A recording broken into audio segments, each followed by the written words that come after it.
امام سے سبقت لے جانے کو حرام قرار دیا کہ اس طرح پورے نظام کو آپ بگاڑنا چاہتے ہیں۔ امام کو اس لیے بنایا گیا ہے کہ وہ جو کچھ کرے اس کے ساتھ ساتھ تم چلو، اس کے پیچھے چلو، نہ یہ کہ اس سے پہلے تم خود ہی امام بن جاؤ، خود ہی بڑے بن جاؤ۔ تو امام سے سبقت لے جانا یہ حرام ہے، اس سے نماز بالکل فاسد ہو جاتی ہے۔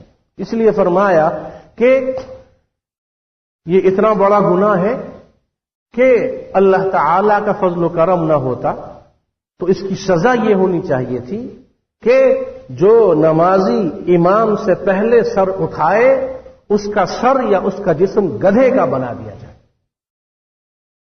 اس لیے فرمایا اما یخشى احدکم، کیا تم میں سے کوئی ایک، یعنی تم لوگ اس بات سے نہیں ڈرتے، اذا رفع رأسه قبل الامام، نماز میں امام سے پہلے سر اٹھانے پر کہیں ایسا نہ ہو ان یجعل اللہ رأسه رأس حمار، کہ اس کے سر کو اللہ تعالی گدھے کا سر بنا دے، او یجعل اللہ صورتہ صورت حمار، یا اس کی شکل و صورت گدھے کی شکل و صورت بن جائے۔ اتنا بڑا جرم ہے اور اتنا بڑا گناہ ہے۔ اور یہ ہم نے اس سے قبل بار بار بتایا کہ نماز کا اعتدال واجب ہے۔ نماز میں یعنی جماعت کی نماز میں امام سے سبقت لے جانے سے نماز فاسد ہو جاتی ہے، یہ کبیرہ گناہ اور حرام ہے۔ اور اسی طرح سجدوں کے درمیان اور رکوع کے بعد اطمینان سے کھڑا ہونا بیٹھنا یہ واجبات میں سے ہے۔ امام ابو حنیفہ رحمۃ اللہ علیہ اور تمام ائمہ کا متفقہ مسلک ہے کہ نماز کے ہر رکن میں جو اطمینان ہے اور اعتدال ہے اور سکون ہے یہ واجبات نماز میں سے ہے۔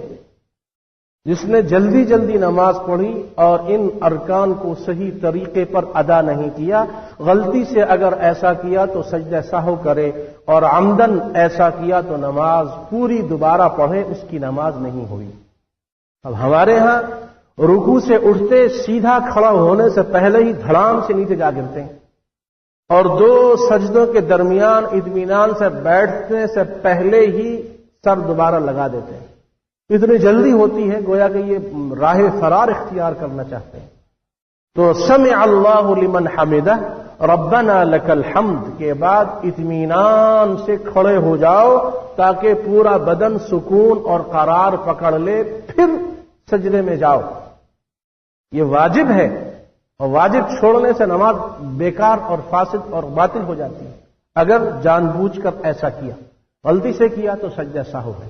اسی طرح دو سجدوں کے درمیان بیٹھنا کہ پورا بدن سکون اور قرار پکڑ لے، یہ بھی واجبات نماز میں سے ہے۔